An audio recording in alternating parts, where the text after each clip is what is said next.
Ooh. Hello everybody, welcome back to Cassie's checking in with Cassie J. I was fighting to get into this candy and I was over here singing, so y'all came in on the tail end of me singing. It literally took me like 2 minutes to open up this candy. I felt like the stuff be child proof, but it was Cassie proof today. But anyway, we just gonna jump on into another great review. Y'all know what we here for. We are here for Teen Mom. That's who's up first. Teen Mom, young and pregnant. These young ladies, I mean, they're out here doing the best they can. So I'm gonna start with Kaya. Actually, I'm starting with Kayla, not Kaya.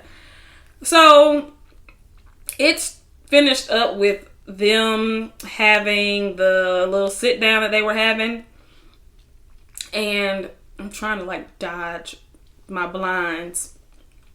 See the difference? Anyway,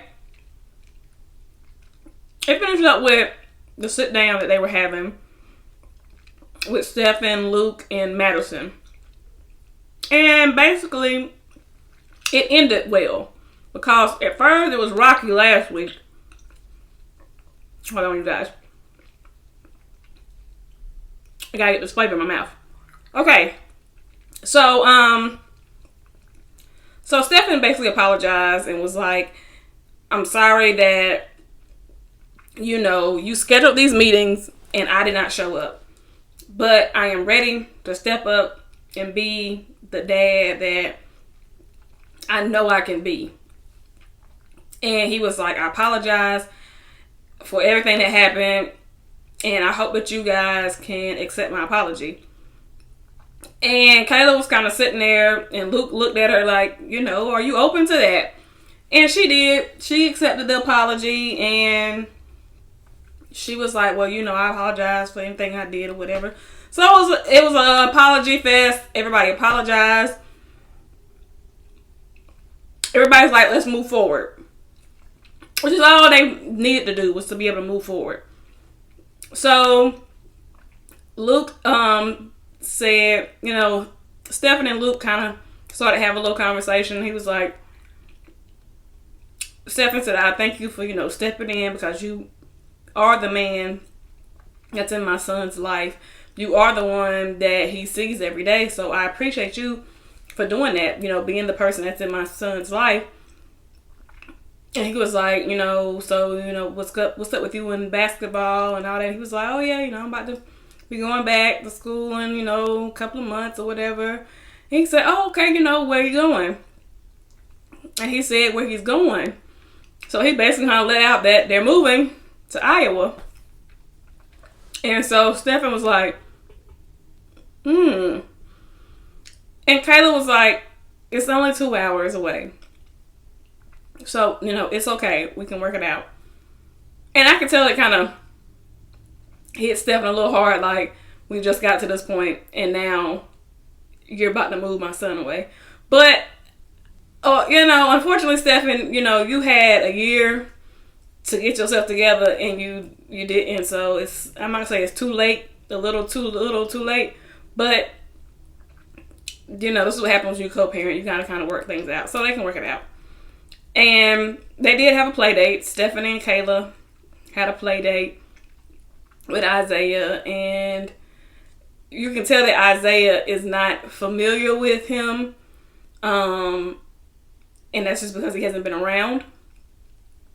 But if he does do what he says that he's going to do, and he's going to be more of a presence in his son's life, then it'll work out. So Luke and Kayla, they went to Iowa to look for apartments. And she was just telling him, I hope that this continues to go well, with me and Stephen, so that moving forward, he can take him for a day, because they'll have to meet like in the middle. And then, a day will turn into, a weekend, and a weekend will turn into a week. She said, that's the plan. Hopefully that's how it'll be. Only time will tell. So that's why they did the play date. And they discussed what their future plans were. And I hope that it does continue to go well. I hope that he sees that, your child needs you in your life. And so I do hope that this continues to go well between them two. Now, moving on to Brianna. Brianna was talking to her grandmother about she's been working in the dentist's office, and she's been helping them a lot more, and she feels like this is the path that she wants to go into. She wants to become a dental assistant, so she's looking at going to school for it. And her grandmother was like, that's great, it's a great career, you can make a lot of money. Well, not necessarily a lot of money, but you can make good money. I do know plenty of people that are dental assistants. She was like, but that'll be a good career for you, and you can, take care of you and Bryson, and I think that's great. So she went and looked at the program, and the program is really intense. It's like 9 months, and like it's like 8 or 9 months, but it's full time. It's like 40 hours. So the teacher told her, it's good that you're working at a dentist's office, but you're probably going to have to quit because you're going to have to spend your time like dedicated to school. So Brianna was pretty much like, I really can't afford to quit my job for 9 months. That's just not, I can't. I have a child. I can't afford to do that. But she's trying to figure out how she's going to be able to go to school because she wants to do this. And that's a challenge for a lot of these, not just these women on the show, but in general for any single mother. You have to balance trying to take care of your family and pursue your career paths, whether it's, furthering your career up a ladder of a corporate office or starting a business or going to school. You have to try to figure that out. So Rihanna is on a dating, she finally decided to get on a dating app. She met somebody on Tinder. It's a transsexual named Jaden. So it was a guy, a girl transitioning to a guy. I think that's what the transition was.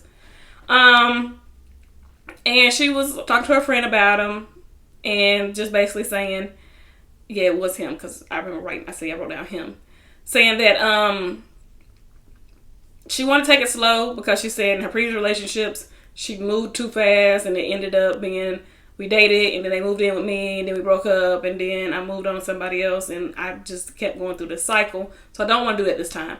And I was happy to hear her say that, because that showed that you learn from your mistakes, and that's a sign of growth. And she wants to do things differently, because he lives in, I think, Texas now, but he's going to be moving to Oregon, where she's at, in March. So she didn't want the relationship to follow the patterns of previous relationships where, okay, you move here and now we're living together. So moving to Kaya. So Kaya still kind of struggling with I forgot how to pronounce her girlfriend's name. No one has regular names. Tazian, her girlfriend. I can't pronounce her name now. I forgot it, so it slipped my mind.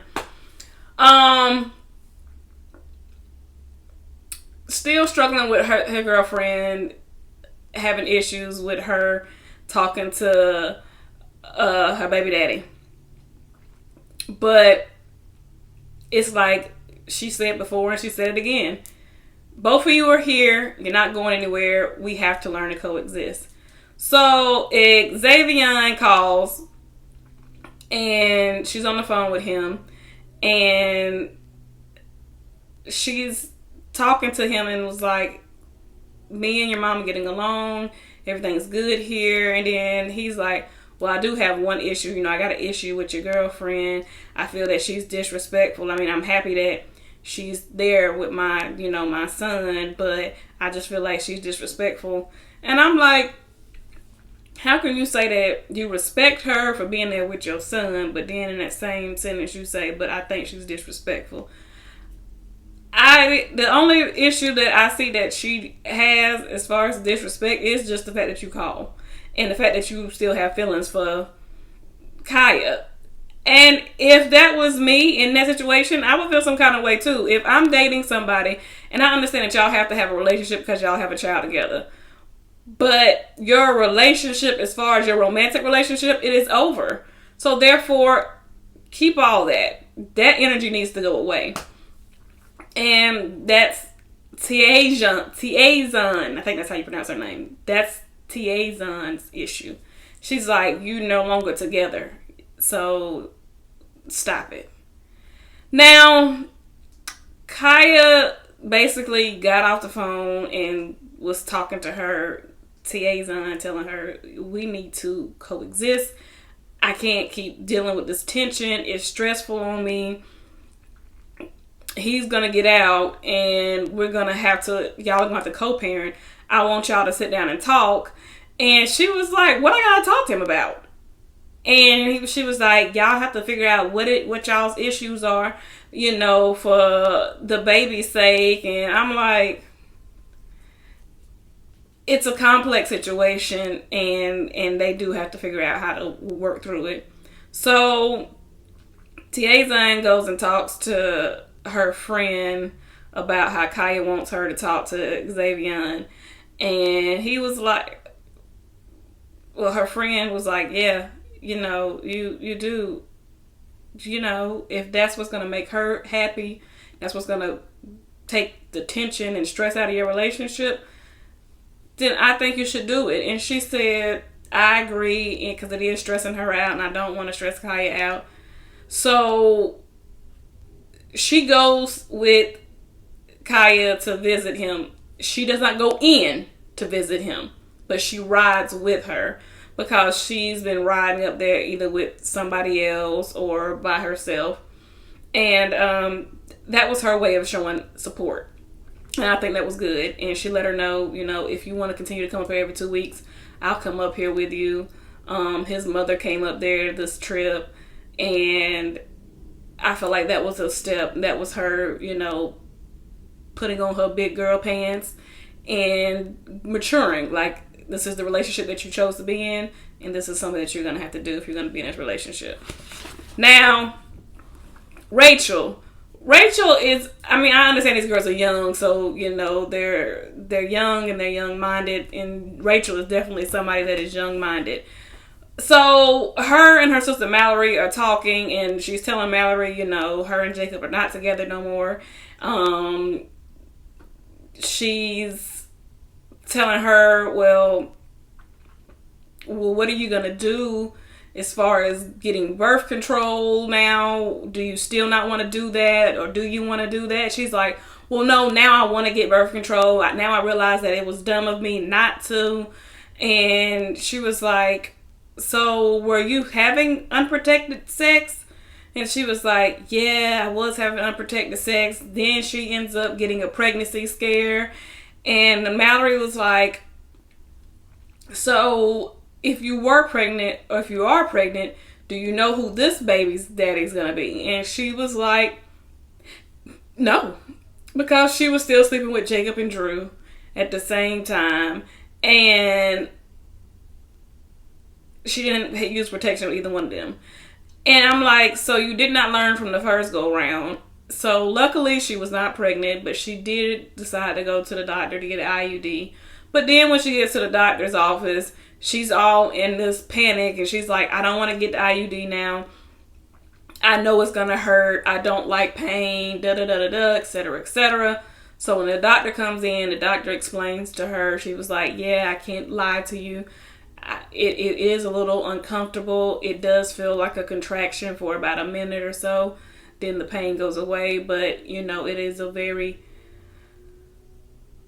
long-term, birth control. So we know that you had issues before with not taking your pill. I think this is the best option for you. She's over there, no, I can't, I don't want it, I don't want no pain, no. I don't want no baby. So, I mean, if I'm not responsible enough to remember to take a pill, then I'm going to do something else, especially if I already have one and I can better take care of this one. But she not thinking like that, and I remember being that age, but my mind still wasn't like that even at that age. Like, babies cost too much, okay? And mama needed a brand new pair of shoes. Mama got to do other stuff. I can't do it. Like, I have other things I need to do and want to do in life. I mean, come on. So she said, never mind, I want the pills. And the doctor said, okay, I'll go ahead and call the pills in. She said, well, are you using, condoms? And she was like, no. And I'm like, the doctor said, well, you do realize that if you start this birth control, like, it doesn't take effect immediately and you're going to have to start using condoms. Like, why are you not using condoms? I don't know. When her sister asked her why she wasn't using condoms, she said in her confessional that some guys find it disrespectful for you to tell them to put a condom on. If I ever was with a guy and he told me, oh, that's disrespectful for you to ask me to put a condom on, I was like, oh, well, you're with the wrong one, and I'm going to need for you to go ahead and get your little duffel bag and you can go on about your business. Because I'll be damned if a guy tells me that it's disrespectful for me to tell you to put a condom on. That's just dumb. That's the dumbest thing I've ever heard. So that's why I'm like, I don't know what be going on in her head, but she decided that she wasn't getting an IUD, so she got her birth control pills back. And let's see how long it's going to be before she's baby number 2. Ashley, her and her sister Chris, I love her sister Chris, by the way, went out and she was talking to her, what's going on with her and Bar. And Holly is a sassy little baby. Holly was over there coloring and she said something sassy back. She said something like, she don't want it or something like that. And Holly said it back to her aunt, which is her sister Chris. And I just thought it was so cute. Their relationship is really cute. But she was just like, Bar wanted to do the paternity test, but now he doesn't want to do it. He just said it because he was mad. And Chris just basically told Ashley, hey, listen, Bar does this stuff because you allow him to do it, because you baby him. You don't make him step up and be the real dad that he needs to be. She was like, kind of like your dad. And until you make him step up and be responsible, he's going to continue to do this stuff. And Ashley was like, I know, but right now I will jump through hoops and loops to make sure that Holly has a dad in her life. And Chris was just like, okay, well, he's never going to grow up. He's never going to be the dad he needs to be. So Ashley meets with Bar and they start to talk things out, and Bar's like, well, you did make the comment saying that, Holly wasn't mine. And Ashley was like, I don't recall saying it. I don't feel like that's what I said. But if that's how you took it, I apologize that I said that to you. And she had a moment. She started crying and she was like, you know how I feel about you. And like I said last week, Ashley really does love Bar. And I really won't think that she wants to be with him. But he's just not the man that he needs to be. And it's like what Chris said. You're not allowing him. You're not making him. I don't want to say make him, because you can't make somebody be anything. They have to want to do it. But you're not giving him that room or giving him the tough love that he needs to grow up like he needs to. So she basically was like, this is what I need for you. And I don't want you out of her life. I don't want you to feel this way. I don't want you to question her paternity and so on and so forth. So they kind of come back together and she tells him, you're still family. And she was like, Holly's second birthday's coming up. And she was like, how about you plan it? And he was like, okay, all right, I got you. You know, I'll do that. So I really do want to see how the second birthday is going to come out, because this is making him have to step up and take some responsibility and do something. So let's see how Bar is going to do, how responsible he's going to be.